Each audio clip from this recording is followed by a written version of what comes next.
So today, I'm going to be reading the essays that got me into Harvard. Now, my hope is that these essays will really provide some valuable insights and inspiration, whether you are applying to Harvard, any school in this country, and really any school internationally too. Now, before I actually get into the meat of the essays themselves, I did want to share with you my secret essay formula that really should be used as a foundation for what you're writing, no matter what the prompt is, when you're looking to apply to institutions of higher education. Simply, when you're applying to college, they want to know who you are today, how you became that person, and what you can contribute to their institution during your stay at college and much longer, much afterwards. And usually you want to highlight one narrative or one theme about yourself. So for me, I chose throughout both these essays storytelling. I wanted to demonstrate how I'm a storyteller today and how I became that storyteller. It's good to kind of share those formational experiences that have shaped you into the person that you are today. And then you should demonstrate the person that you want to become, the impact that you want to have, and why it's essential that you attend their institution in order to become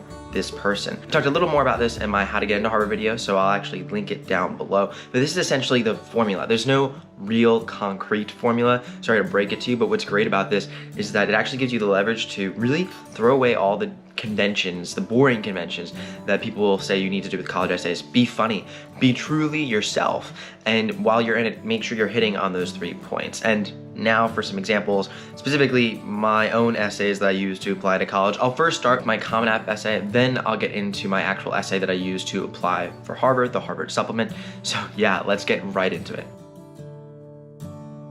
So for my Common App essay, the prompt was reflect on a time when you questioned or challenged a belief or idea. What prompted your thinking and what was the outcome? So here's my essay. When I believe something, I always stand passionately behind it, and I'm often hard to sway the other way. However, one instance made me question everything I formerly believed about the future and has changed my direction in life more than anything else. This instance was the hot mess of the 2016 US presidential election. It was the first time that my mind realized that for all the future problems our world will face, we have a massive one going on in our world right now. And that problem has nothing to do with the politicians in the 2016 election. The primary problem that I realized is tearing apart our country is social media. In effect, the same platforms that connect us in seconds to billions of humans are making us more isolated from the people we love and causing millions to lose their identity and the country as a whole to lose our shared identity. Yes, this is horrible. The average American spends nearly an hour on social media every day, and suicide rates in this country continue to soar, especially for teens and young adults. The second I saw the negative effects of one technology on society, I started to analyze dozens of others and realize that this same technologies changing our world for the better are threatening to end it. This thought kept me up at night for months, and not because I was scared the world was ending. No, I think the world's future is going to be amazing. But I have always wanted to play an integral role in helping us all get there.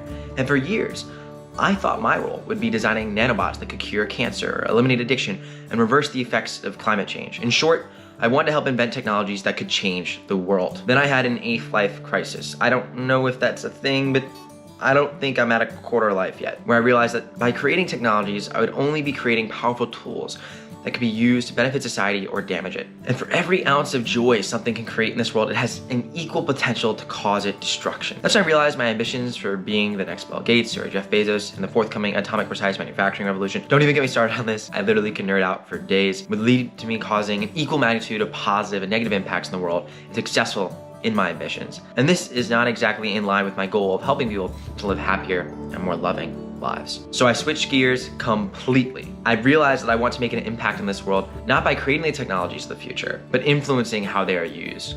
And this is where the power of story comes in. I'm an indie author of 6 books, published my own techno-thriller books that describe what happens in future worlds when the same technologies I want to create are used for evil. Thus, my 8th life crisis, brought about by a major change in my beliefs, led to me being inundated with story ideas. It changed the direction of my life entirely.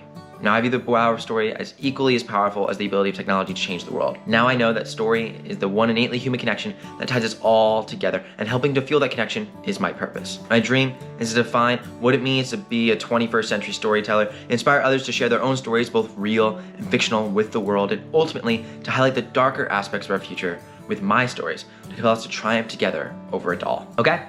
So that was my Common App essay. I'll jump right into my Harvard supplement now. I also should mention with these essays, I applied in the class of 2024. I'm currently a freshman, first semester. So if you're applying in future years, essay prompts might be changed. That's totally normal, but you can still take the principles here. So the prompt for the Harvard supplement was how I hope to use my college education, and this was my response. I'm not your typical college applicant. Scratch that, I'm not your typical person, but I know you've heard that line before. Here's why I'm different. I'm not applying to Harvard in hopes that the prestige of the institution helps me land a high-paying job. I'm not applying to Harvard so that I can brag to my friends the rest of my life that I've attended a school of this caliber. The brand name of Harvard is special. It is frankly unbelievable, but I could care less about it. Harvard intrigues me more than any other school in this country because of artificial intelligence. That may sound super weird coming from a guy who writes fiction books, but I write science fiction books. I literally spent most of my waking hours researching into the technologies that are going to alter the future of the world, and then doing my best to write entertaining stories about how we can overcome the challenges they will present. I love stories. I love writing. I love entertaining people. But there's one thing I love more than that: enlightening people about the amazing possibilities of our future and using the power of story to propel us there. Now I know what you're thinking. How does this tie into my Harvard education? Don't worry, I got you. Harvard's arguably the best college in the world, and for artificial intelligence, not only is Harvard one of the top universities, but it's seated right next to another one in MIT. To me, that's unbelievable.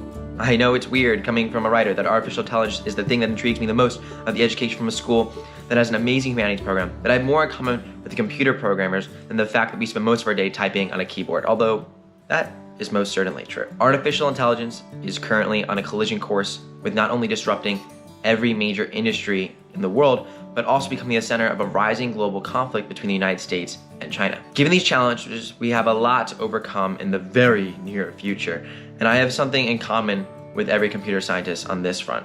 We all want to propel the world to a better future. What does that even mean, you ask? Great question. I have plenty of ideas, but if I had all the answers to overcome the world's struggles, you probably would have already seen my face on television by now. The fact of the matter is that I know I don't have the answers, and that perfect answers to this problem don't exist. When I write my books, my goal is to propel this world to a better future, but I can't help but realize that the better future I'm pushing for is my idea of a better future. This fundamental problem is the same ethical dilemma that every programmer faces when they find a new application for their code to do good in the world.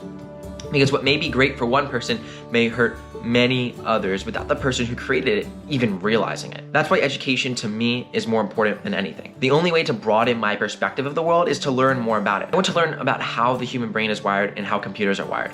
I want to learn about the history of Eastern civilizations while also observing with some of the brightest minds of the world where civilization is headed today.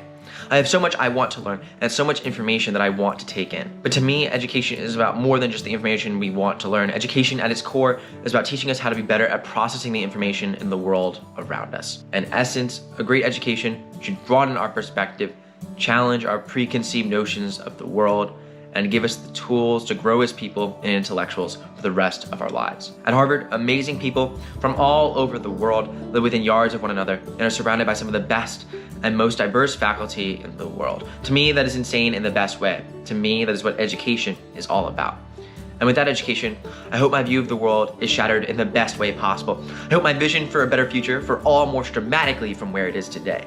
And I hope that by becoming better at observing the world around me, I can ask myself the crucial questions that the world needs answers to. And instead of answering those questions myself with my education, I will look to the world for answers, and I will know exactly how to process everything around me to come up with real solutions to the obstacles we all will face, whether that be artificial intelligence, climate change, or the feeling of loneliness when we stare at a screen that never smiles back. Now that was my Harvard supplement. I hope you could hear or maybe feel the passion in me. I do think that honing in on something so central to the core of your being that you can feel it through the page is exactly what you want to do. And frankly, that is the formula to getting into the institution and the college of your dreams. Feel free to subscribe if you want to see my vlogs from my college life, which is the regular scheduled programming here. But in the meantime, don't forget, together we are boundless.